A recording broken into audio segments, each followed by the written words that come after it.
And just like that, how's it going, Dr. Thunder? Can you hear me okay? I can. Do I sound all Excellent. right? Yeah, you sound all right. You seem to have gotten a handle on your audio issues that may have been plaguing you. Yeah, I got another machine in here. It's another computer, and I I see. think I see. those problems are hopefully all behind me. Excellent, excellent, excellent. So let's get some ish done. Ladies and gentlemen, welcome, welcome, welcome to the second episode. The second installment on a show which might become more frequent, okay, as time goes on Oh, here. We're definitely going to make it more frequent. We know the people want more Dr. Thunder. We know the people want to get more ish done. So let's get right into it, okay? yeah, In order to get ish done, you're going to need to leverage people's time and leverage people's resources. What does that mean? It means you're going to need to know how to manage. Isn't that right, Dr. Thunder? absolutely. Exactly. So today we're talking about managing people, okay? We already know what it is, so we're going to talk about how to do it. Well, what is it, said Nicer? Somebody's thinking in their head, well, what is it? Well, let's just keep it simple. Basically, okay, we're going to direct a team, a group of people towards a particular task, okay, meeting a particular goal within resource and time constraints. So you need to build a bridge with $50 million within a month. You need to do dinner service. You're the kitchen manager, right? Do dinner service. Obviously, there's resources. You have a certain amount of burners and so on and so forth. And there's time restraints, obviously. So there's resource and time restraints. You have a group of people and you have a goal. How do you get ish done? And before I throw it to Dr. Thunder, whom I already kind of suspect is a better manager than I am, I have a suspicion that that is the case. But let me just go ahead and state here that we're talking about that which can be readily taught. Okay, this is not about your. This is not about the natural willingness of the people to follow you. Okay, let me get a one in the chat if this makes sense. We're not talking about the natural inclination for people to follow you. Like that guy, I will follow him to the pits of hell. I will follow him into the foxhole, into the fires of whatever kind of battle. We're not talking about that natural leadership thing, that halo effect that somebody might have. That's not necessarily what we're talking about, okay? That is good to have, okay? It's good. It's a good thing to have. But we're talking about how you can simply, in a more transactional way, in a more tit for tat way, know how to manage different people based on their different, what they're bringing to the table and what they want, okay? And how to best utilize them to get, to the goal. Not just these people will follow you, which is more akin to the leadership thing. So, what are your beginning thoughts as we get into this, Dr. Thunder? Yeah. So the first thing is you want to know what your leadership type is, or your leadership style is. And we hear a lot about this, A type leader or B type leader. And naturally, I'm an A leader. Now, the thing with an A leader is the benefit is efficiency. Okay. Now, what an A leader is going to do is they're going to say, these are the things that have to be done. You do this, you do that, and you do this other thing. Come back and check with me when you're done with that. I'll give you some more stuff to do. Okay. An A leader is they understand the inner workings of everything that's going on, and they can do it themselves usually. Mm-hmm. And they're going to be very efficient in doling that out to others. Now, the downside of an A leader is that often you don't fully utilize the talents of the people that you're managing, because it's all about what your agenda is. This is the stuff that I need to get done, and I need you to do these things. And there's not a lot of asking questions like, do you think this is done the best way, or you think that, there's not a lot of time devoted to that. The time is mostly devoted to just thinking of what the next task is going to be. Okay. By oneself. So basically the A leader is on the hook for thinking of all of the ideas. Anything creative, the A leader has to do themselves, right? And that's when a B leader comes in. So a B leader is going to be much better at utilizing the talent that they have at their disposal. They're going to be able to look at each person and say, you know, this person has this kind of quality. They're going to, see the potential in them, and they're going to try to give them tasks that will help them to get to their potential. Now, a B leader is going to have an easier time retaining people because people are going to feel like they're getting a deeper sense of fulfillment from working for a B leader. Also, if you have enough time, a B leader is going to end up with a much better product, right? It's going to end up being much better because they don't have to think of all the ideas. They learn how to hire people that have really high skill sets, maybe even in areas that they themselves have deficiencies. Okay. Now, this is not the same as saying, you know, it's okay for me to have a deficiency. I'll just staff my inadequacy, right? Because you still need to understand and know how to help that person to grow. So you kind of still need to be a couple steps down the path. But a B leader is going to be able to do a much better job of seeing where, the kind of people that they have and, asking them questions, frequently having meetings where, you're throwing out, so to speak, throwing out the game ball, and everybody gets a crack at coming up with some sort of idea. Yeah. So A leader and B leader. Now, I'm naturally an A leader. I have become more of a B leader. I have become more of a B leader because I see that as being a better style of leadership with most of the kinds of leadership roles that I serve in. Okay. So, or one could say that since you're already, quote unquote, naturally an A leader, then the B leader represents the area for opportunity, the area for growth, right? That's where you should expand towards, right? So, turns out I'm that kind of A type leader as well. I don't want to sit in meetings and, spitballing, talking about ideas, this, that, and the other. It's like, here's what we got to do, okay? It takes this, this, and this. Let me know if you need any whatever or whatever comes up, but let me know when you're done with it, that kind of a thing, okay?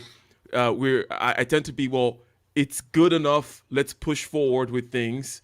Especially when working with other people, because I tend not to be very well versed with managing them and their skills, and because again, I don't want to have those meetings and forever and forever. Okay, so I thought that definitely this is a particular talk that is in line with the things that I've been trying to get better at, because I know that I'm not, quote unquote, a good manager. Because what you talk about, the B leader type, is what I've envisioned to be a manager. Okay, they can get a group of people, they can utilize these different talents and so on and so forth. They might not even be best at doing any one of these particular things, ideas or so on and so forth, but they know how to bring people together, keep them on task, get the best out of them, right? So you are saying that the first thing that each person has to do is figure out what kind of leader they are. Now, how did you figure out what kind of leader that you are? I mean, I know myself as well, and presumably this should be obvious, but is it obvious, would you say?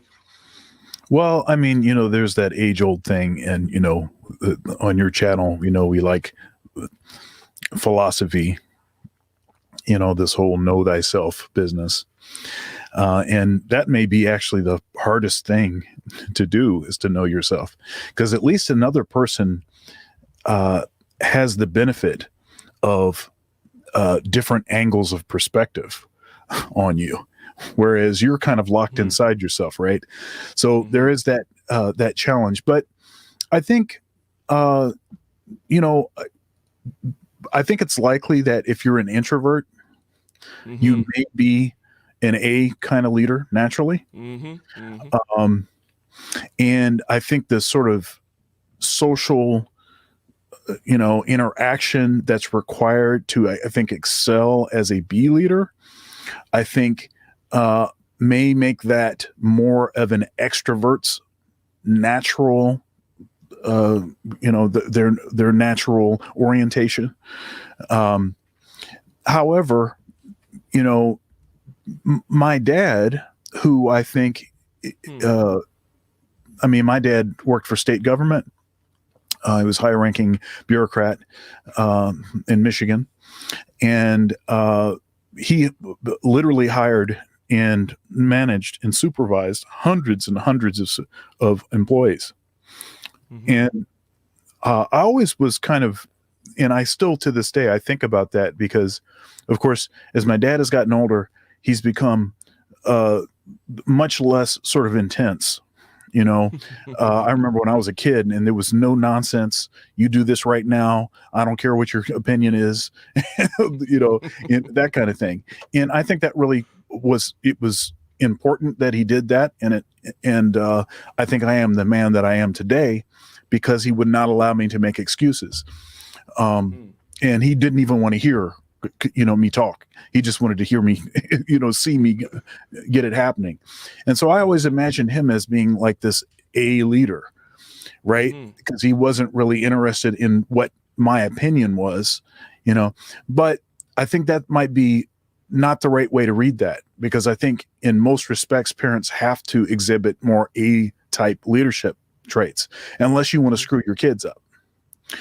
Honestly, you can't really let them have a lot of rope to, let me, to express yourself. And, I want you to be able to, if you have to raise your voice, it's okay, that kind of stuff that crap, we see in our society today, the way that kind of parenting style is actually affecting kids. So I think that you could be naturally oriented towards one and still develop in the other. And I think that depending on the situation that you're in, you maybe A leadership is the way to go. Maybe B leadership is the way to go.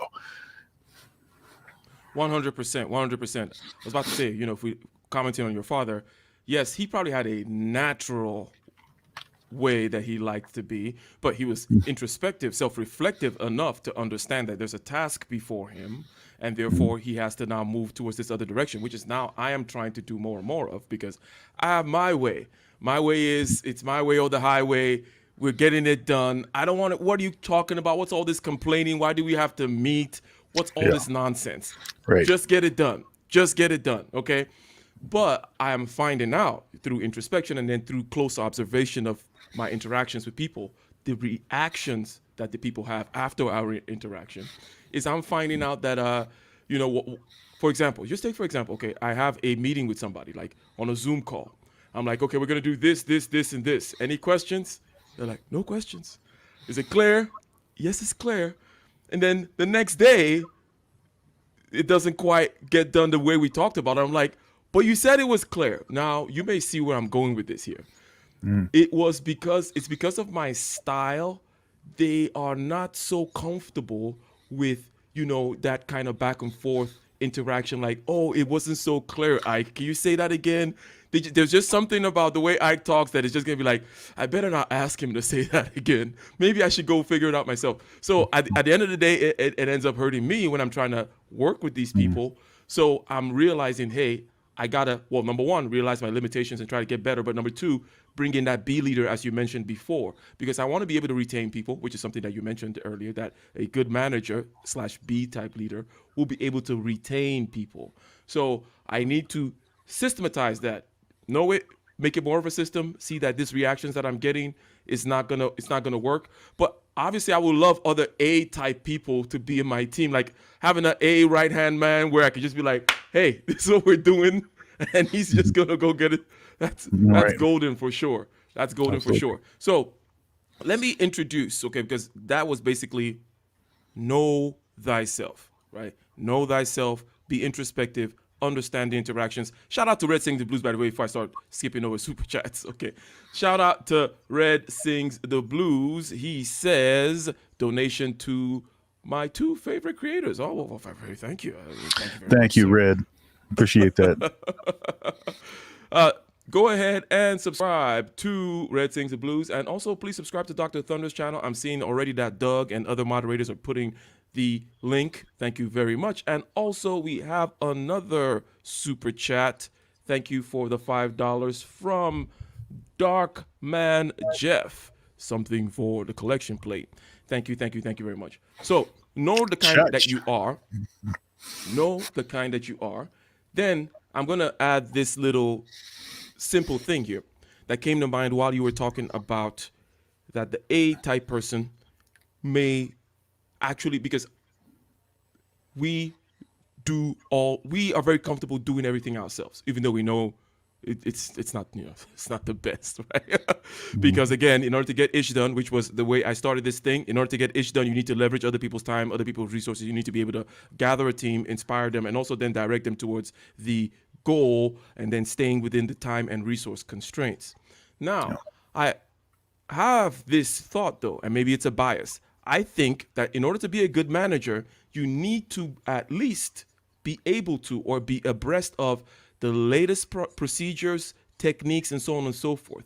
If you're that kitchen manager, know the how to use that sous vide machine or whatever the latest kind of oven, convection, whatever thing is happening, okay? If you're an accountant, know the latest accounting principles, know the latest software that they're using. I work in engineering, for example, and you have these managers that may be like, back in the day, you have these managers and they're like, they last time they drew something, it was when it was drawn by hand. Okay, they don't mess with AutoCAD. So the point is, I think that you will not know how long things take. Hence, you're not going to be able to assign or be able to direct the team or forecast appropriately. And then you're not going to know how hard things are, so you're going to lose the human touch. Okay, it is good to actually know how difficult things are so that you can, when you come in the morning, you can be like, hey, how did that go? And we're like, yep, I know. You get what I'm saying? You're going to lose the human touch if you don't know how hard things are. You're not going to know how long things take. And also, you're not going to be able to dive into the trenches and get your hands dirty if and when necessary. It may be your preference not to do that kind of thing, but sometimes you may need, quote unquote, all hands on deck. So what are your thoughts about a good manager needing to know the latest procedures, the latest tools, and stay at the cutting edge of how things are done in the particular industry, if you will, that they're managing in?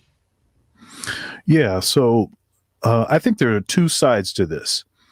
So at least things that I think were implied by your question. So one side is the knowledge of latest developments in technology. If you're trying to produce more efficiency, then you need to be aware of technologies. And if you're going to be a good manager, if you yourself are not knowledgeable about these technologies, you have to be at least willing to listen to you. First of all, you have to have somebody you need a tech nerd that is on the bleeding edge of all of this stuff. And then you need to listen to them. Mm-hmm. Okay. So if you yourself aren't going to be knowledgeable about it, then you need to listen to whoever the tech nerd is that you have. Mm-hmm. So that's one thing. The other thing of it ties into basically the second point that I wanted to make, which is working your way up from the bottom will increase your knowledge of jobs you'll need to supervise, right? So one thing that I've noted is that the people that I've worked for that I have enjoyed the most working for are the people that they did my job at one point. Mm-hmm. So case in point, the church that I work at minister of music at a church, and the pastor, so he's my supervisor, he's my boss. Mm-hmm. He's a great singer, he's a good keyboard player. And before I was the minister of music, he literally was doing double duty when he was the minister of music plus the pastor. Mm-hmm. And so now a couple things I think are benefited by, his perspective. One, I don't have to fight him about resources. Mm-hmm. I just say, hey, this is the stuff that's needed. If we're trying to go X, Y, and Z, I don't have to, put together the perfect presentation, you know, and get my PowerPoint happening, you know, get my best suit on, go in here, man, and be sweating bullets. You know, I don't have to do any of that because we can just have a conversation and he already knows. And so that would be beneficial even if he wasn't the minister of music at the church that I work at, the one that he's at. But so much the more since it was that very same place. So he even understands how it is to work with many of the folks that are on the praise and worship team, for instance. Okay. So, so that's quite beneficial. So he is able to give me certain guidance and counsel. He's not hands-on per se, and he understands that I'm a self-starter and I don't need a lot of, you know, I don't, honestly, I don't want people to pat me on the back. I don't like that. You know, it's almost like if you pat me on the back too much, it's almost like you're insulting me because you must think that I need getting patted on the back. And I take that as like a, like a character flaw. Because I think that if you need other people to celebrate you too much, then that's a problem. Whoa, $50. Shout out to SOBC in the house. He says, this is already too good. As an IT project manager, I would fall in the category of B-type manager. The things you were saying right now are one thing that resonates with me a lot is that whole patting in the back. Yeah, it is an A-type manager person, leader type, you know, because we are self-starters. I would much rather, and I've said this in my channel, I'd much rather that my reputation precedes me. All right, I'd much rather that there just be that you go tell somebody else how good I am, and that other people know about how good I am, than you come tell me. It's like I don't want to really, you know, because it's like it starts to feel. Anyways, you already know exactly how it feels. It feels a little disingenuous. It feels a little weird. It's like I feel like, dude, I don't need it. This is not why I'm doing it. Is the thing behind my head is, look, I'm not doing this. I'm not being good because I want you to, you know, that kind of a thing. But I do understand that having a reputation for being good is a good lubricant as well. So when you say that your current pastor was the pastor and also the music director. So now he knows the resources that are required. Also, he worked within the same context of the same church, so with the same people and so on and so forth. Right. He knows what it takes. He knows the resource. He knows, okay, well, good. He knows what's good enough, right? As opposed to being a perfectionist. Would you say that's also the case? Because I find that people who have never really done the work don't understand when to say, okay, this is good enough. Yeah, I mean, totally. I mean, if you haven't done the job, if you don't understand what it takes to produce a certain result, then it's like a shot in the dark. It's totally a shot in the dark. You know, frankly, if you haven't been involved in, frankly, every aspect of the business that you run, I think it also is going to put you in a situation where you can be easily manipulated and taken advantage of because you're not going to know what to be looking for. 100%. Before you continue on that, I listen to a lot of Joe Rogan, and also there's this that AI, artificial intelligence guy. Basically, because Joe Rogan started that podcast himself with just a buddy, and he has kind of done most of it, let's say, with one other person, he knows, and he did not necessarily say this in one particular, you know, paragraph, but I haven't listened to him over and over again. But also this AI guy, Lex Friedman, said it, you know, quite explicitly, that because he has done everything, you know, he sets up the microphone and the this and the that, the software, and he does everything himself, he knows that he does not need the big team that certain other people think they need, right? This guy's going to be like, oh yeah, we need this person, and we need the special lights guy and blah, blah, blah. But Joe Rogan is like, no, it's just me and Jamie, you know, because it was me and Red Band before, and now it's me and Jamie. And that's all we need. We don't need anyone else. We've never needed anyone else. So yes, you can continue now, but for sure, being able to having done all the tasks, right? You not only know what is required and how to be able to judge people when you bring them in, but you cannot be manipulated by someone with Right. their BS, right? So Facts. So this interview right here, this is on my channel. Let's see, this interview went up today. This interview is with Dean Zelinsky, and Dean Zelinsky, Dean Guitars, that company, also DBZ, and then he's in his third guitar company, Dean Zelinsky Private Label Guitars. Now, in addition to being the guy that actually did all of the design work for his guitars and actually created new ways of creating all of the components that went in his guitars, pickups, all kinds of things, and he has all these innovative ideas and things. In addition to that, he's done every single aspect of that business, getting on the phone and calling folks, to try to get his guitar in certain stores, schlepping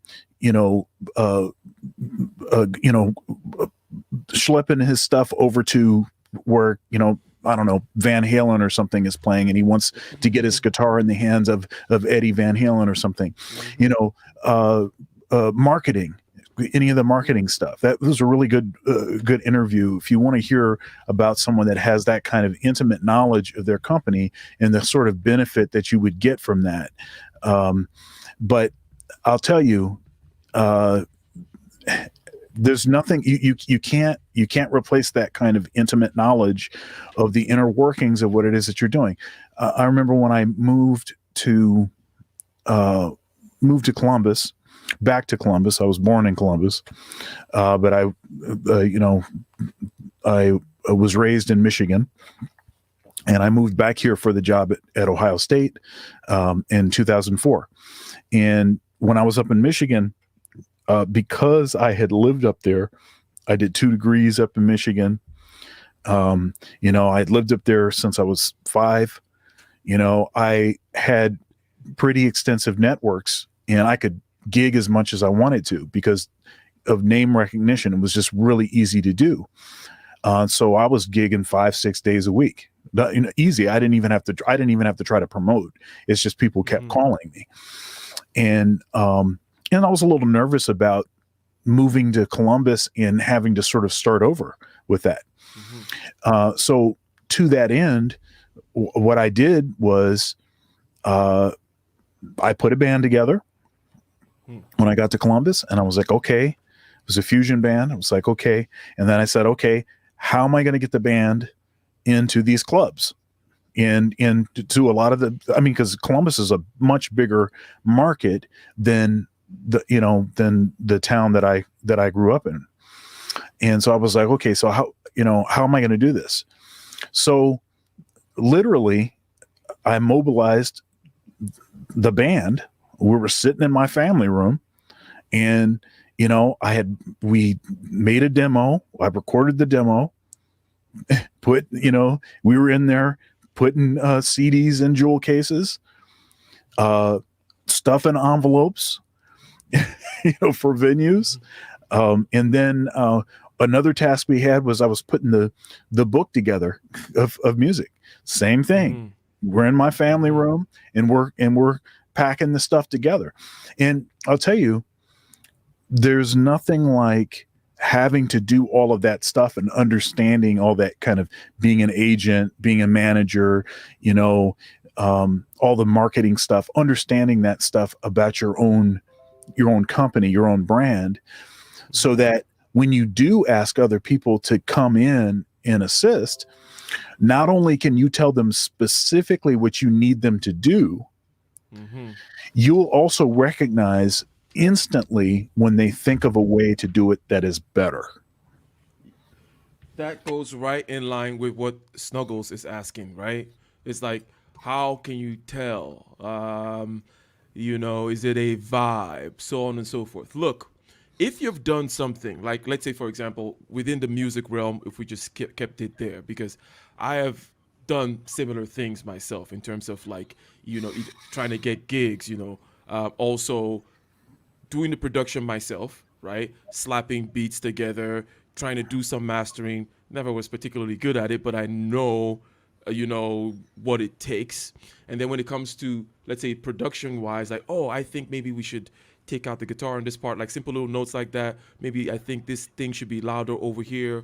Or I think we should, all those kind of little things that, if you've done it before, as you mentioned, you immediately know when someone is going down the right path. Now, the answer to Snuggles' question is twofold, therefore. We're saying, and then you can add, A, if you've done the work, if you've done the tasks, or if you have a fair understanding of how the tasks work. Not that you're an expert at any one of these particular things. Like, I'm not an expert producer or sound engineer, by no means, okay? But I've done it, I know what it takes, so on and so forth. And Great. same thing with let's say the engineering business. I've made cold calls. I've done project management. I've done, I've done the accounting side of things, and then the drawings, and then the calculation side of things, and then the site inspection side of things, the going to the city to argue about getting a project permitted side of things. I've done it all. So I can quickly understand just with a conversation, Snuggles, with a simple conversation with somebody else, okay, whether at what level they're at and how good they are. Now, the thing is, how about when you're trying to hire someone with less experience? This is when I would say this. That area, I don't think has been perfected, but you need to have a system. And there's a lot of trial and error. You need to be able to get rid of people quickly is what I'm saying, because that's the trial and error part, okay? You bring them in based on a system where you say, okay, I think that if they can meet this minimum thresholds, okay, they can reason in a particular way. Let's say it's my particular kind of engineering work, right? I want to see if they have a certain kind of creativity, because that's key in engineering, okay? Engineering is bounded creativity.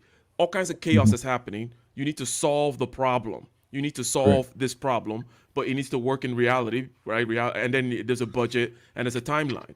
But you need to be creative. It's not a cookbook type of thing. It's not a recipe. You never quite know exactly, oh, well, maybe we should do this. You're taking a shower and, oh, eureka, something comes to your mind. So I give them a series of tests. Can they think creatively in this way? And then you usually have some basic skills, like, AutoCAD skills, right? And then you bring them in and then be ready to turn them loose quickly and then iterate. I mean, what do you have to say about Snuggles' questions? Yeah, I mean, the more you understand about a job, the more you're going to know what it's going to take, and therefore be able to recognize in others if they're going to have those skills. I mean, you can ask certain questions. I mean, it's part of the purpose of an interview is to try to, pull that stuff out. I mean, I've done interviews when I didn't get hired. All of us have, right? I mean, that's part of what, and largely I think that maybe there's a little too much emphasis on quote unquote right fit. Because that's such a kind of an abstract sort of idea. I think what's more important is, does this person have this sort of basic, could they do the job? That's really what it is. Is it possible for them to do the job? And then, as you said, the getting rid of people quickly, then that ends up being the thing that you have to be able to do, because you're not going to be in a perfect situation with that. Yeah, you're not going to be because you can't know enough about people in an interview. I mean, there are people that do great interviews and they're, and they're a hot mess. That's the only thing that they do well is the interview. So yeah, and right fit always sounds a little, because right fit sounds right adjacent to culture, which sounds like politics, which sounds like BS. Just coming from my right. There you go. It's like, oh, the right fit, the politics, the culture. Okay, you're talking BS.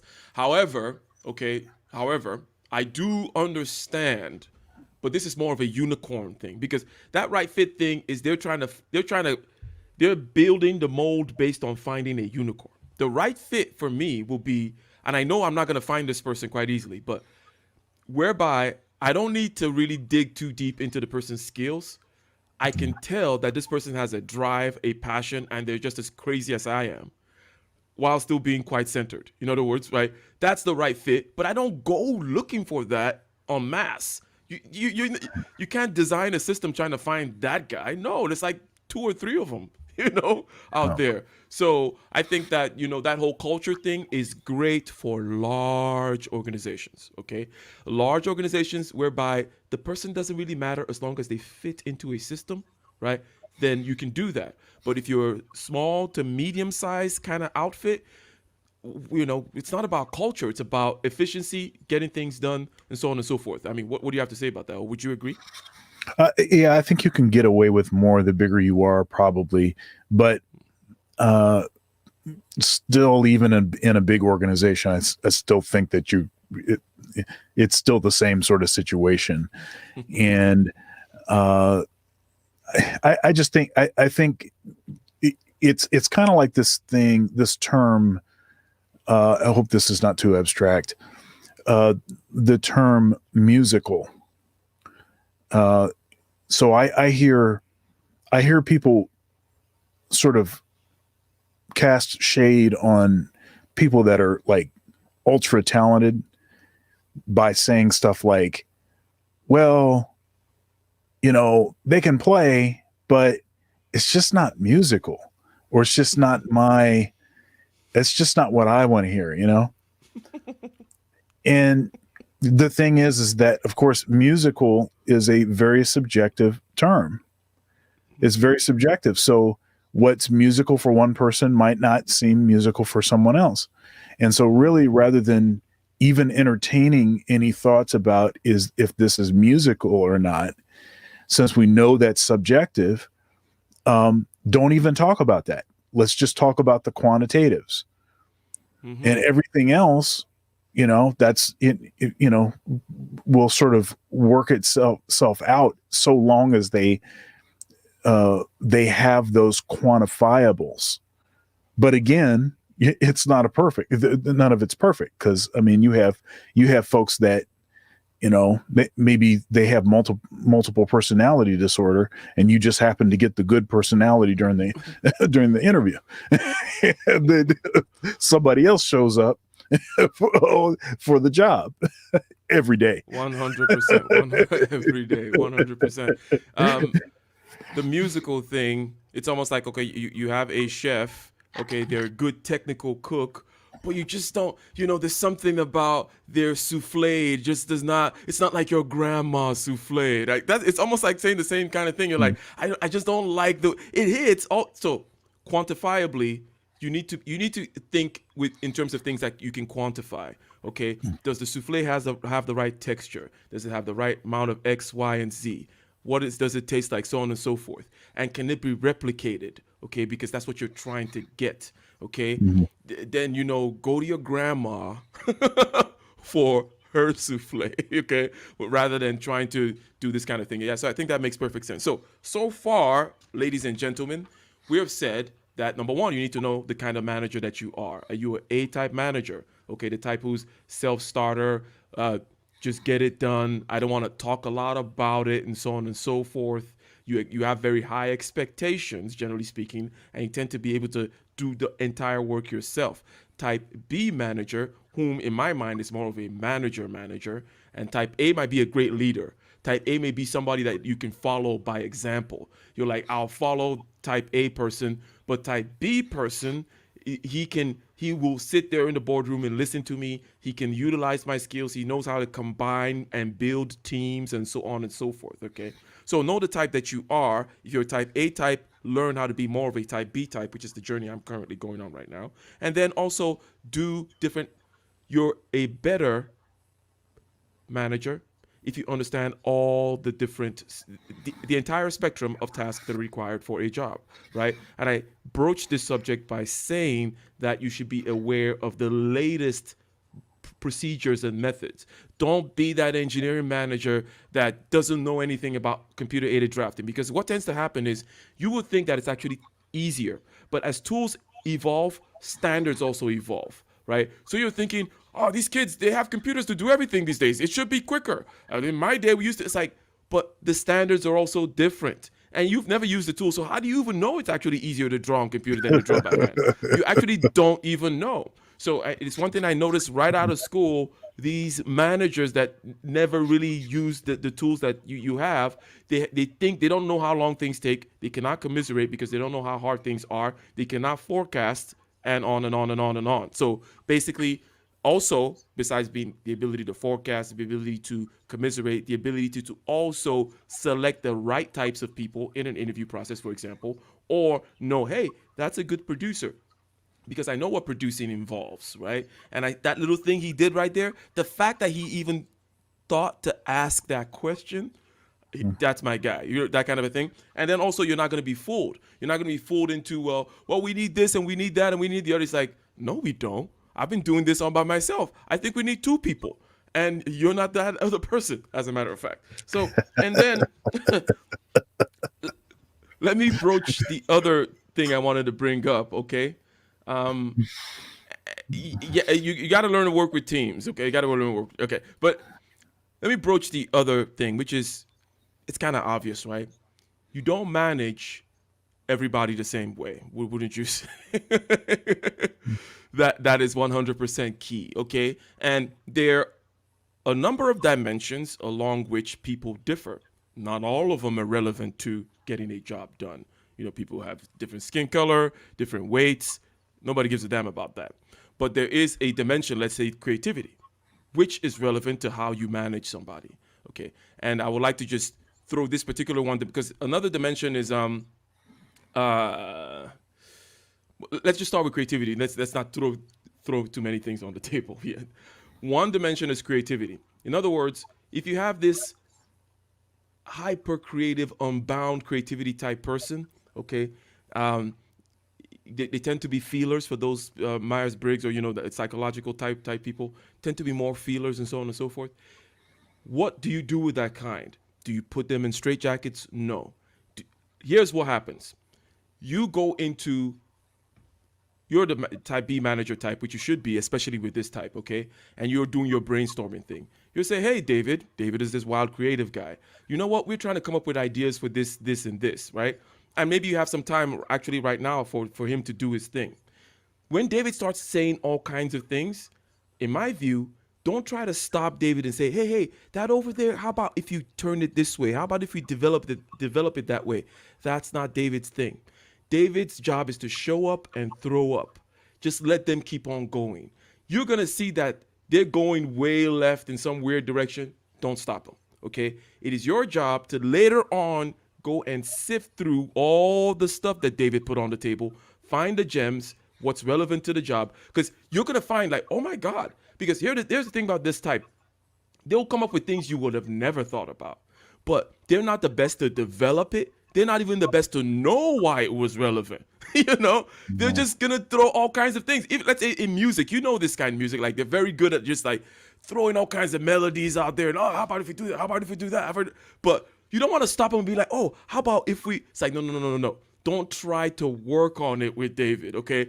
Let David just throw it all out there. You just observe. And then you go through afterwards and pick out those gems that David dropped on the table. Okay, so that's the unbound type. And then on the other end, you have like an accountant, right? Who you need to put strict rules around. You don't want a creative accountant, okay? You want, okay, they're very, just like, there's the task, these are the rules, bop, bop, bop. In the middle is what I would call the engineer type. The engineer, you say, hey, Ike, here's the project. The engineer is that kind of, he has bounded creativity. He needs to be creative to solve a problem, okay?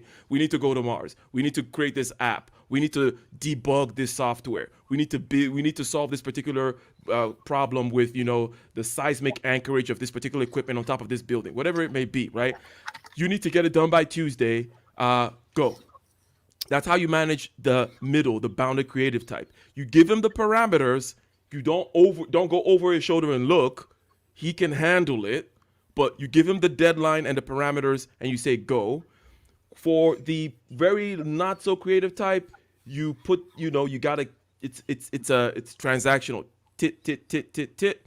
And then for the Davids of this world, you just let them show up and throw up. It's your job to go and pick out the gems. So that's the parameter of creativity. I don't know if you had anything to add about that, but generally speaking, about managing different people differently. Yeah, it's interesting because all forms of creativity, it's only possible to witness that creativity or to benefit from it, to evaluate it, to look at it, to see it in the real world. It's only possible if it is bounded creativity, right? Because that's what actually, right? Otherwise it isn't anything, and it has no value. And how is it possible to truly utilize that in an institution, in a company, and where there are specific agendas? There's a reason that we're coming to work and showing up. We do have a mission. We do have clients. We do have a bottom line. We do have deadlines. All of that stuff is the case. I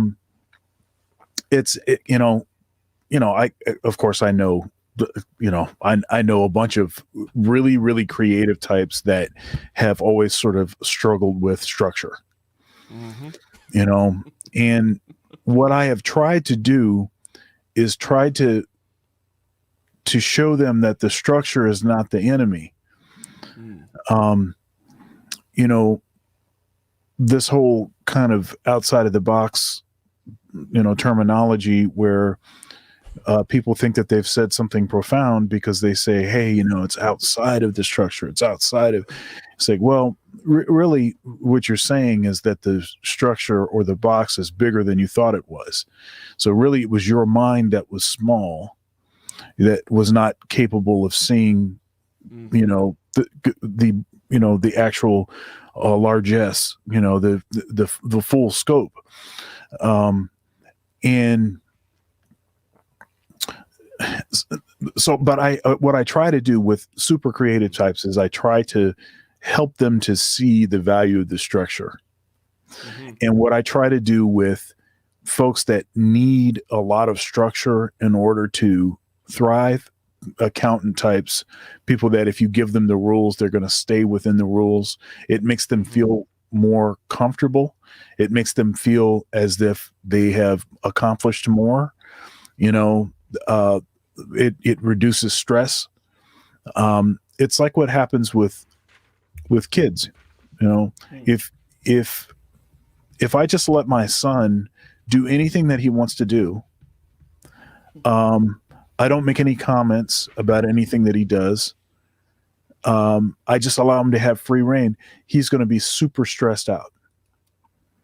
That's going to make him stressed. If I didn't have a specific, routine for him to engage in, to interface with, if I did not have that, say for instance, his bedtime routine, if that didn't exist, then it would be total and utter chaos at bedtime. Right? And all of the chaos that we would be witnessing would only probably be scratching the surface of the sort of inner turmoil that he would probably be experiencing, because he needs the structure to give him an idea or a sense that, okay, things are being done right. I am going in a particular direction. I'm not just spiraling, outer space with no gravity to, to pull me down. All of that stuff, it matters. So what I try to do is, when I see different qualities in different folks, I kind of see like where I need to hedge. Okay, well, this kind of person right here, well, the tendency for that person, that type, is going to be they're going to be really weak in this particular area. Now, if I can get them to be a little bit stronger in that other area, it's going to boost what they're naturally strong at. Like it's going to, they'll be almost instantly way more effective. Right. And so I kind of see it as a balance and trying to see in others what their primary skills are, what their natural tendencies are, and see if I can try to supplement some of the areas that they're weak in. And I do that quite a bit with, I'm the director of jazz studies at Ohio State. So I get a lot of really creative type students, and often, frankly, a lot of students, they chose jazz because, they didn't want to, interface with a particular structure. And then I show them, look, but the fact is that all of the greats, the people that you love listening to, they have a structure, and they were able to thrive in that structure, and that's how they got as great as they were. And for the fact that you even can recognize their greatness, it shows that there is a structure by which, and a method by which, for you to, at least from a quantitative perspective, acknowledge whatever that that thing that they excel at in. I hope I'm not sounding too abstract, but but it's just in order to evaluate, to have a standard, to have a measure, you have to have this objective thing out there, right? You must, and we must have that in order to calibrate. 100%. We must. So that's the creativity dimension, right? You added to what I said by saying, hey, you actually make David's life a little better by, giving him some structure, giving him some boundaries where he can play, right? But you understand that you're not gonna. Now, this other dimension is also tangentially related to the people whom you should just leave alone and the people whom you should micromanage, okay? It's not quite the same thing as creativity because, I say leave the creative person alone, but you might actually have to micromanage them. It's a different kind of a thing, right? Right. Yeah. In terms of just pushing them and nudging them to get things done. And you need to know this is a personality thing. When someone is intrinsically versus extrinsically motivated, that's what basically Right. what we're saying, right? So the extrinsically motivated person, like me, for example, like when, when I had, managers and stuff, they just knew to just leave me alone, right? Just leave Ike alone. He'll reach out to me if, whatever. He'll be there at the meeting. He's typically on time anyways. He has all these kinds of, he's probably, he's strict with his time. He is consistent and conscientious with his work. Okay. Not that all intrinsically motivated people are this way, but I'm just saying that they tend to be that way because otherwise, why are they doing, why are they there? They would just not work. It's like if you're not motivated to work and you're intrinsically motivated, then you're just not going to work. You're going to quit the job, that kind of thing. But I've decided to do the work. So you don't need to, as you mentioned before, pat me in the back often. You don't need to tell me what to do, when to do it, how to do it, and so on and so forth. I will reach out to you. But then you have those other people who want you to call them on Tuesday and have lunches and, meetings and stuff like that. Ask them about their daughter's softball game, all that kind of stuff. And also kind of do a lot more reports back and forth. Now, another dimension is the dimension of rewards, okay? Which is you got to know what makes people tick, in other words. What do you have to say about that? In other words, you already kind of touched on it. Some people need more backslapping versus not, and so on and so forth. But how do you adjust your management style, maybe even your teaching or coaching style, any kind of thing where you are directing a group of people to a particular goal? What are these different kind of reward systems? How do you identify them, and how do you act accordingly? Is the question, I guess. So the reward thing is.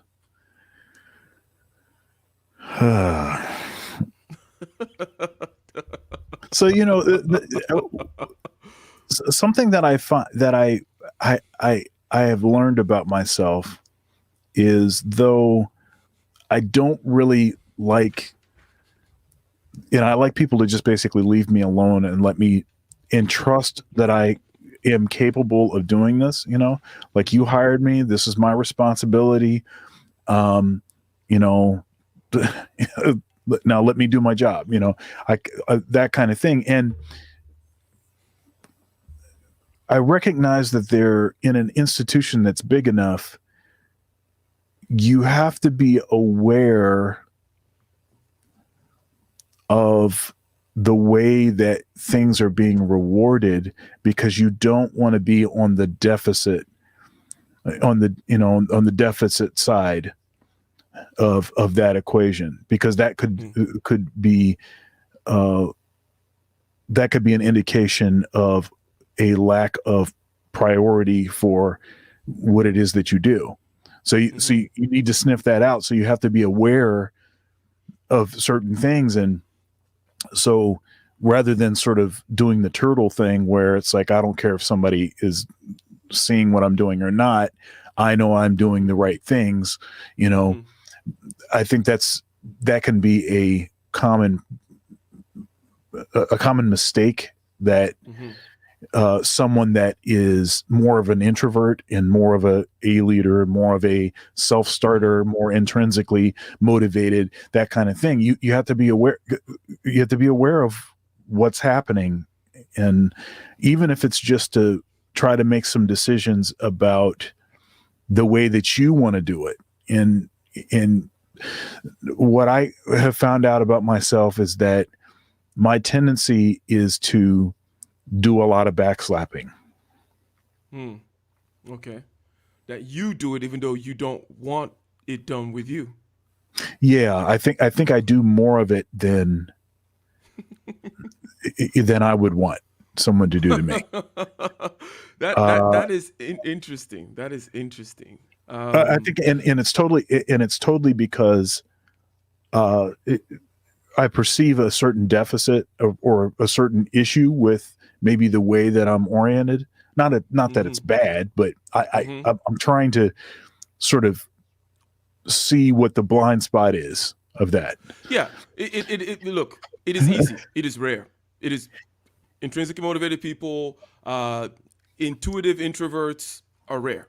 Blah, blah, blah is rare. So your judgment of, hey, I'm not going to use myself as a yardstick for dealing with others is a good thing. I was blindly doing that that's why, I'm noticing people are like, hey, people don't want to ask questions. People are not, blah, those kinds of things that I mentioned earlier. That's why I'm making these changes, right? So as you were talking, I thought of certain things, which, for example, in sales, okay, you're in a sales organization, okay? There's this thing about like things that, you measure. So sales is about conversations. It's about mammal to mammal interaction, not even human to human. It's like even deeper than that. It's like it's more base level than that. It's mammal to mammal. It's conversation, and then there's this outcome you can judge, which is you get a purchase order, right? But it's difficult to kind of codify that whole mammal to mammal thing, the activity, if you will.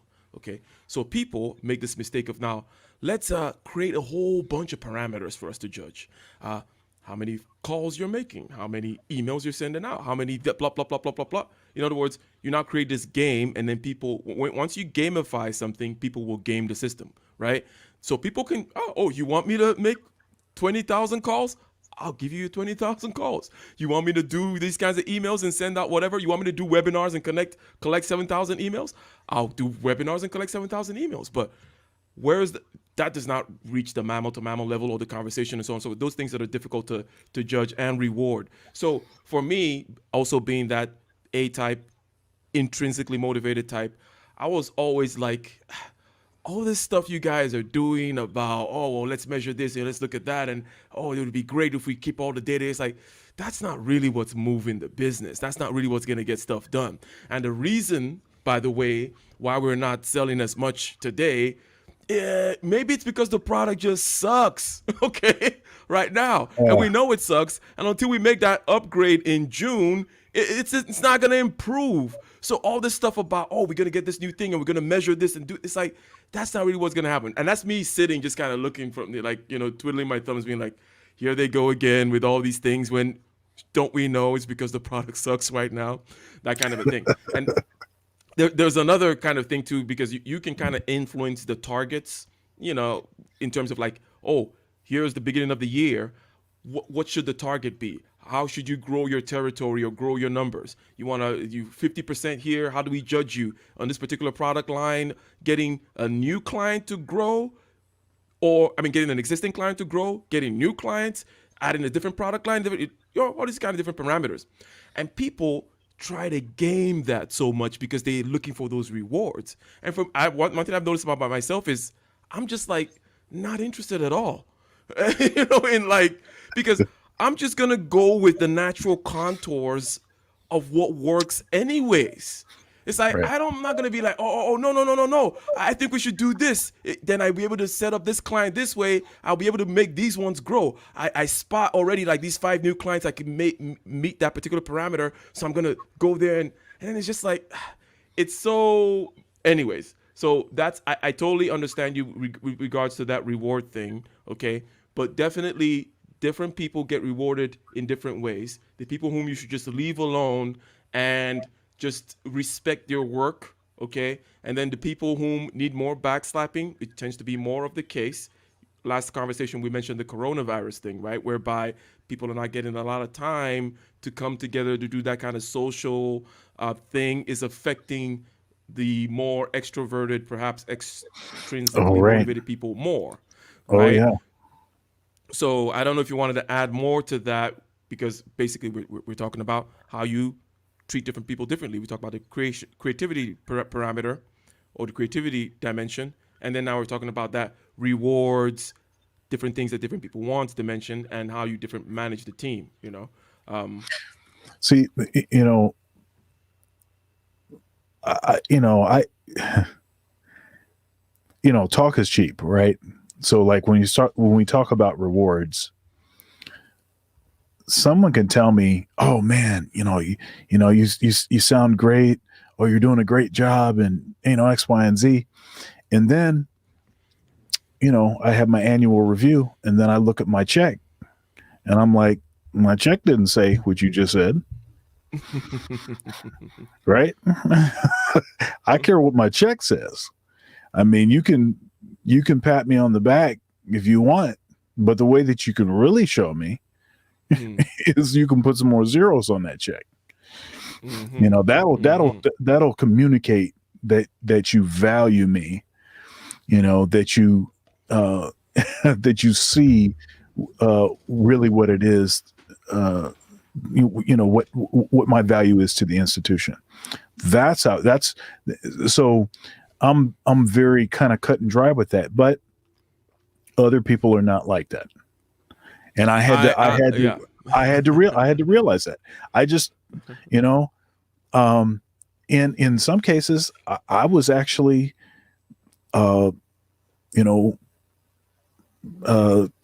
recommending raises for folks, or suggesting things that would mean that the institution would have to pay folks that I supervise more. Mm-hmm. And although I think that was appreciated, what was more appreciated was when I was doing more backslapping. I see. Yeah. And that's I and I'm telling you, that external stuff, I don't care about it at all. Put some more zeros on my check. I'm telling you, that's really often, that is what I'm saying. That's like, I could be talking to my supervisor, and they can be talking to me, and I can hear I see their mouth moving, and the whole time I'm thinking, but none of this is more zeros, right?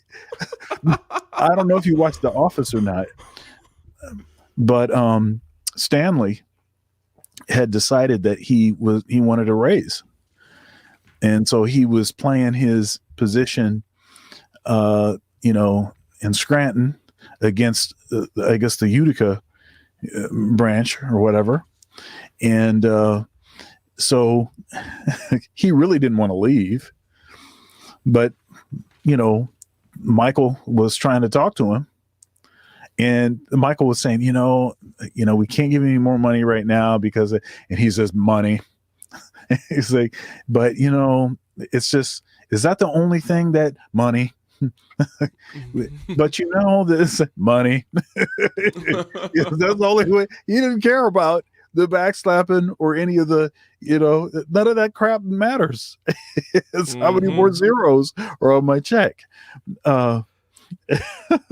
That's what really matters. I'm with you right there. And with me, okay, with my company, Prometheus Engineering, or even if I'm just hiring some hired gun to do a gig with the band or something.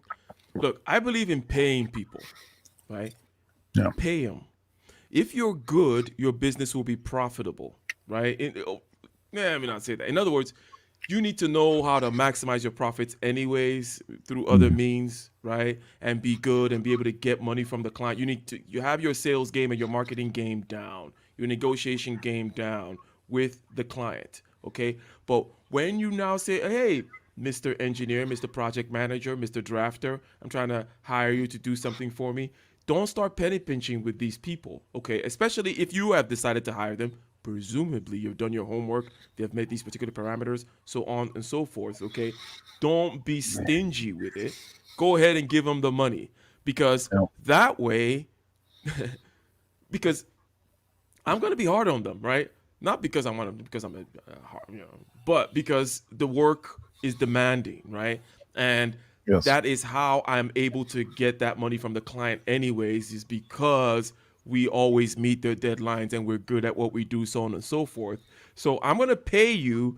So when I demand certain things have to be done within a particular time, you're going to be like, yeah, okay, it makes sense. Okay. I mean, you look at my paycheck and then you look at the other people. So basically with people out there, if you're managing, you're getting freelancers, or if you're managing something from your own, you're not just managing a group in some 9-to-5 type of organization. You need to know what the going rate is, right? What the people are getting paid out there. Definitely do some recon, okay? I was listening to Man of Tomorrow actually today, earlier this morning, and he was talking about all kinds of recon stuff that he does. He's in the trucking business, okay? He literally takes drones and he flies over, places where his competitors are delivering stuff to. He's seeing what's being delivered. He hires people to go there to see, because he's trying to do this thing whereby, anyways, not to go too deep into that particular thing, but we're getting into recon, in particular, with what they're getting paid. Know what the competition is getting paid, and just beat that, just beat it a little bit. Like, oh, the competition is paying $30 an hour.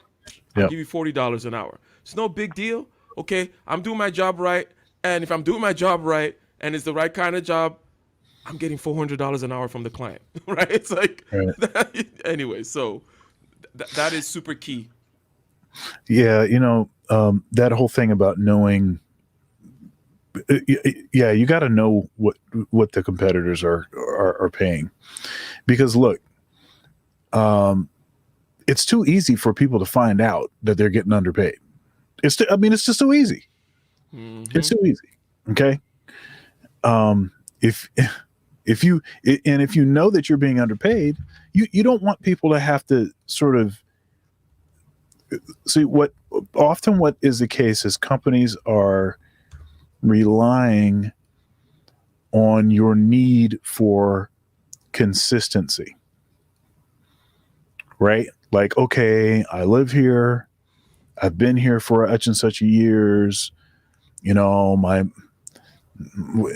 wife has got a job here, my kid is in school here, I'm kind of entrenched in the community, I've had all these relationships, right? So they're trying to rely on that. You don't want to uproot that, so therefore they can make a calculated risk on what they're going to compensate. And Mhm. you got to know. I mean, you got to know what it is, and if you're going to take that kind of risk, I don't think you should take that risk. I mean, it's harder. It's hard to find good workers. I mean, there's a lot of people that are out of work right now, and so folks might think, well, hey, I can get anybody in here. Well, you're going to lose something by losing somebody that's been effective for you. You're going to lose a lot. And it's just better to just keep things moving with the folks that you have. So, yeah, just pay just a little bit more. I agree. 100%. And we're probably not going to have time to have people come in, so I just asked them to type their questions because we're ready. Yeah. We're already 10 minutes and we haven't even... Yeah, we have a few minutes left, but yeah. We have a few minutes left, and we haven't even started going deep into this topic yet. But right. We need another episode of this one. I think so. Perhaps we should. Okay, but L. Boyd, you're saying the work-life balance thing. We're just saying that for someone like me and for someone like Dr. Thunder, you're not gonna suck us in with the work-life balance. Google campus type stuff where, oh, here's our bar and here's our foosball team. I don't care about you. I'm not gonna be at your I'm not staying at your stupid campus, okay? I don't give a damn about your gym and all that crap. I got other things to do. Where's my money? You know what I mean? The reason I want this money is so that I can go work on my music with at the studio with my bassist who happens to be in the chat right now, or go write some stuff, or go read a book about physics or something. I don't, so that whole work-life balance thing, you can miss me with that shit. Okay, I don't give a damn about it. Yep. And basically, what they're trying to do is they're just trying to keep you in there so they can suck every breathing minute out of you, so you can just. You're just kind of in their palm now. You're working for them. You're living for them. Okay. It doesn't work for everybody. Some of us actually want to get the hell out of there, not because we hate it, but because we have other things that we want the money for, so we can go do those other things, not to stay in your campus. Facts. Right? Yep. And also the other thing too, if you're speaking about work life balance, okay, I don't believe in it. And you can go watch, I don't really need to explain why I don't believe in work-life balance. I just think that time is always the moment. And, you can't go ask your ancestor, from 10,000, go back 500 years, okay? This person's a blacksmith, or this person's a shepherd, or this person is a farmer. What's work-life balance? Like, they live. They live their leather. They live with the sheep, the farm, the this, like that. Work-life balance is actually an externalization that makes your life harder, because now you're trying to manage time. When you understand time from within, when you are in, you all you have is the moment, number one, and then you actually enjoy what you actually do, and you're living it from within. You're not trying to manage time from externally. It takes less energy, there's less friction. You live a better life if you're not trying to work-life balance. And usually what do people mean by the life? And I know we touched upon it before, probably a different conversation. The life that people are talking about, what is it? It's trivial nonsense. It's watching Game of Thrones or Breaking Bad, or, other kind of things that anesthetizes them, or drinking beer, or in other words, just being unproductive and unhappy, things that push down on, quote unquote, their spirit to begin with. So it's work and anesthetized balance is basically what you're trying to say. I'm going to work and then I'm going to go anesthetize myself. That's BS. It's not even real. You're stuck in the matrix if you're thinking work-life balance. So, but not everybody's going to think that way, because not everyone has their eyes open, and it's fine, right? First world problems, right? Because the Bible says you don't work, you don't eat. And as a man, we're not put on earth, for our, personal fulfillment or something. No, we're here to work. We're here to do something meaningful. And, it's a false dichotomy. You know, when you say balance, there's an implication that there is this side or there's that side. Well, I reject the notion that there. Yeah. You know, get that scale out of here. What are we? I don't even know what we're measuring. Yeah, exactly. It does not make any sense to me whatsoever. I think it's just another thing to confuse your life. So, Yeah. so far I'm INTJ. Just asking the person, answering the question over there. INTJ is what I am, and it seems to work well for me in terms of, seems to be concurrent with the yardsticks by which they measure that kind of stuff. So a person asking if I'm INTP or whatever, I am an INTJ. Now, there is something that in the last couple of minutes we can just touch on, and then we'll decide if we're going to come back on this topic again, okay? But basically, there is a difference between in-person management and remote management, right? It's Oh, almost yeah. obvious. So Yeah. the big part of it, the biggest part of it is the differences in information flow, right? When you have somebody right there in front of you, they can see your face, they can hear your voice, they're right there in front of you. They can get the information in all three, auditory, visual, and what is it? Did they call it kinesthetic or synesthetic? Whatever that third one is, whatever it is, right? They can get it all. So you don't have to set up things very much a priori, right? So if someone is sitting there next to me, I can be like, okay, I need this slides done. Okay, I have this stuff written over here. Can you make these into slides? I can just give it to them, very rough. And as they make the slides, I can just look over like, yeah, like that. But if it's remote, I got to make sure I have a very clear system. It's going to go like this, like this, like this. It's the tax, blah, blah, blah. A lot of things need to be done a priori. They're not getting the full spectrum of information that I'm delivering to them. They cannot hear the tone of my voice and all that kind of stuff. So what do you have to say with regards to, because we're moving more and more into that remote world now, the difference between in-person management and remote management?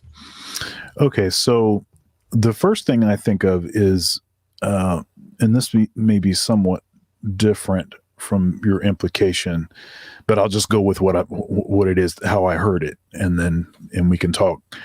Because on our program, we're not really about answering any questions. We're just about raising more questions. So ivory tower versus hands-on. So that's sort of how I hear this, right? Mm-hmm. So this sort of ivory tower leadership or management is the kind of thing where I don't really want to actually get my hands dirty. I hired you to do that. I don't really want to know that much about that. Someone is trying to express to you, there's, we have this issue with efficiency and this is why this is an issue and X, Y, and Z, and they want to go into detail about it. And it's like, I don't care about the details. Just make it happen. Right. So there's like that's like the ivory tower, you're down there and I'm up here for a reason. It's because I'm trying to keep you away from me. Okay, so there's so there's that, and then there's the more hands-on, obviously, thing where you're amongst the people, you're leading from amongst the people. That's the way that I am naturally wired. I want to be involved in what it is that we're doing, and it feels weird to be kind of, proclaiming from on high or something. But one thing is true, and the more that I'm promoted and the more responsibility that I have, the lonelier it becomes. Because it is not appropriate for me to discuss certain types of issues with people that I'm managing. Okay. And I could have brought someone in that's been a close friend, for a long time. once I'm in a management position, I will never be able to talk to him about issues related to whatever the company that we're working for. I'll never be able to talk to him about those things. At least, so you really need to have people that are in other institutions that are doing similar things to what you're doing. Those are the folks that you can talk to. But of course, there's going to be fewer of them. And by definition, they will be further away from you. You know, I'm talking about, you know, they work in another job, probably in another city, you know, so being able to sort of hang out and do some of the kinds of things that you might feel, you know, are just ways that you express, you know, I don't know, your affinity for a colleague or something like that. A lot of those things are not the kinds of things that you can do with folks that you supervise. And the more you get promoted within and without of an institution, the more of that dynamic is created. And so you have to fight not to become the ivory tower person. And there's it's a hard balance to try to. I know what you mean, because I like to get my hands dirty too, because I actually like to do this stuff. And however, you're going higher and higher in certain regards, and the challenge becomes this. I was having a conversation actually with someone else. You were talking about being able to find someone else in some other fiefdom that you can talk to about, right?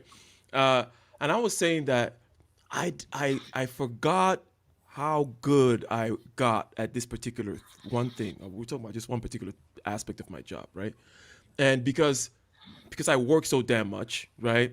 And also I've been doing it for a while. Also, I have this kind of natural talent. I'm talking about creating engineering drawings, okay? So I can draw freehand. Like, I'm actually like an artist type. So I like to draw, right?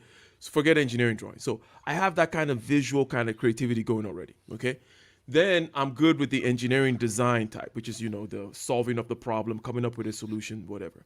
And then I've been drawing just, you talk about the whole 10,000 hours thing, you know, forever and ever and ever and ever, right? When I had a 9 to 5, I still had my, you know, my regular job, right? And, you know, my engineering company that is. So minimum of 60 hours a week, on and on and on and on. And now I get to this point now. I have forgotten that, oh, I'm just really, really good at this thing. Hence, when I come down, I want to get my hands dirty with people. I need to understand that and not just get pissed off. You know what I'm saying? Right? Yeah. Where it's like, why are you like, well, you know, come on. Just don't you just get it? Why don't you just do it? Get it? Solve the problem. Let's move on. Yes, I know it's hard, right? Of course it's hard. Like, in other words, people have not gone through the grueling hours of it, and for them it's still new, and I cannot really even understand what they're complaining about. So it's hard. I want to come down, but it's hard to come down. I always want to. There is that thing. Oh my God! Maybe I should just go up to the ivory tower and outsource all these other things, because these people can't. But I'm starting to learn, because also there's a kind of a humility aspect. Like it's hard for me to say something like, I don't believe in false humility. That's not really what I'm talking about. Like I don't do that BS. But when it comes to certain kinds of tasks, right? And when it comes to task-specific things, because I'm always trying to improve, it's hard for me to say, oh, you're pretty fucking good at this thing. You know what I mean? But sometimes you have to say that in order to work well with other people. Because if you just think, if you start using yourself, if I start using myself as a yardstick for measuring, being able to create engineering drawings, it's just everything's gonna be way out of whack. That scale will be way out of whack. I'm not gonna be able to work well with people, and so on and so forth. So that's something that I'm starting to learn so far. So your ivory tower thing makes a lot of sense to me. And sort of say that from a different angle, you know, something I've had to learn about my own journey and how it is different from, you know, 99.9999999999999% of people, probably 10 more nines or something, is that I knew what I wanted to do. It sort of chose me. I don't remember making a clear decision about it. It just was something that it was always with me. And I verbalized it very young. You know, I want to be a world-class musician. You know, that was what I was saying starting when I was 6. Right. And I was so possessed by music and all of the time spent in, so one thing that I would start to do before I started to get some self-awareness was that I was sort of judging other people by the fact that they weren't so resolute about any particular thing.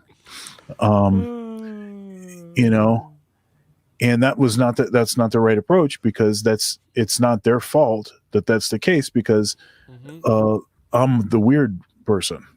You know, I'm the one that's, you know, that my situation is not what happens. That's not what happens. You know, and even like in my teaching, just the kind of passion that I had for music and the just reverence and respect, you know, most of my college students don't have that. And I had that when I was, you know, 6 or 7, you know, like that, because it was that important. So, but that, and I hope that doesn't come across to people as me sort of trying to brag or something. It's more about trying to recognize, trying to see from outside of my own sort of perspective, and realizing that my perspective is not the only one, and you can't hold people accountable for things that you see inside your own perspective. You know, you wouldn't want others to do that to you, right? Yeah, I mean, I definitely understand that thing in my personal life, and then I'll do a kind of quick recap, and then I'll give you the last word on this whole thing. But I cannot understand, and I'm not the kind that says that I have one thing. There are several things I like to do, Yeah. but I cannot understand indecisiveness.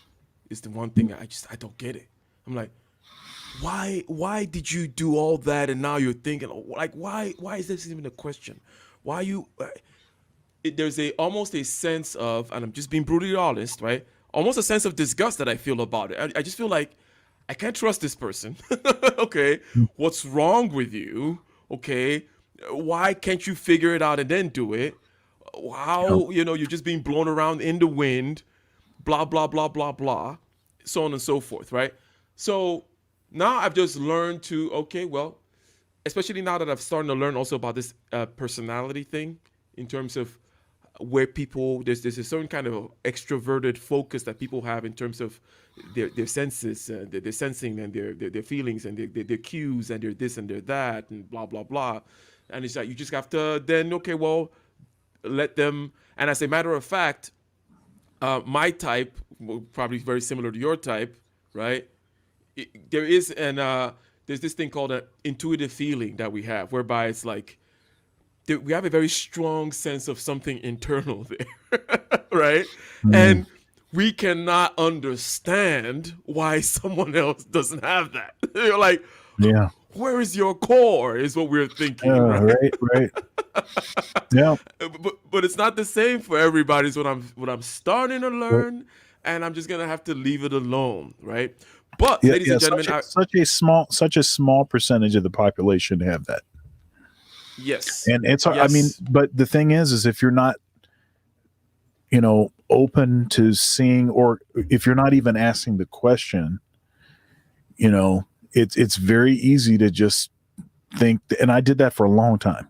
It took years. It took years before I woke up to that reality. So yeah. Gotcha. And if I said intuitive feeling, it's supposed to be introverted feeling, but that's the parameter. Anyways, I'm still Yeah, learning the right. psychological. Mhm. Yeah, the introverted feeling aspect. So basically, I've seen that perhaps we need to do another episode. People are asking for another one. I think we could break this down further. We could touch up on other issues as well. But so far, we talked about that number one when it comes to managing other people. Well, first of all, you got to get ish done, right? And to get Yeah, ish done, that means you need to leverage other people's time, other people's skill, and so on and so forth. Management just involves, rallying these cats or dogs or whatever towards a particular goal and meeting that goal within the project restraints, between the restraints of the goal.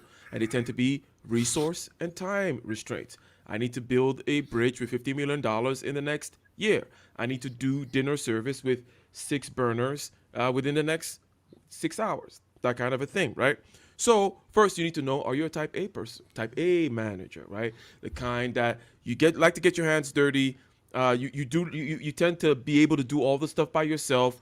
You don't want to sit down and talk a lot about stuff. You just say these are the tasks, so on and so forth. And this particular demarcation, I heard it from you first today, even though I can kind of relate it to other things.